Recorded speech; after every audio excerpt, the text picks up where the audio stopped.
A new connection to Interstate 4 is coming soon to Orange County's busy tourism corridor.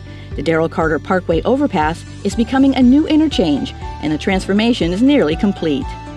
This summer, the Florida Department of Transportation will open the brand new interchange with 3 new ramps connecting directly to Daryl Carter Parkway.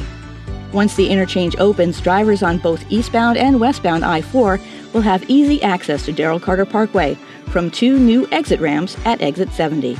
Drivers will also be able to hop onto eastbound I-4 right from Daryl Carter Parkway.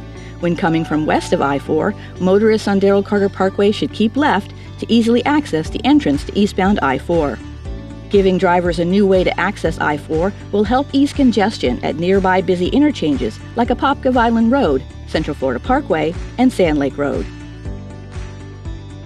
The Daryl Carter Parkway overpass is being converted into a diverging diamond interchange, or DDI, an innovative design that briefly moves vehicles to the left side of the road at one traffic signal and then back to the right at a second signal, eliminating left turns across oncoming traffic.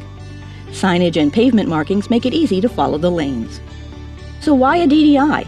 Compared to typical interchanges, DDIs move nearly twice as many vehicles in the same amount of time and can cut the risk of crashes almost in half.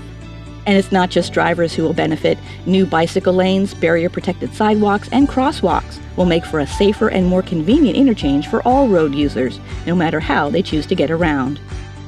Daryl Carter Parkway will soon be I-4's newest interchange, unlocking new travel options, smoother commutes, and easier access to shopping, dining, nearby residences, and Orlando's world-famous attractions. New ramps, new options, a new connection to I-4.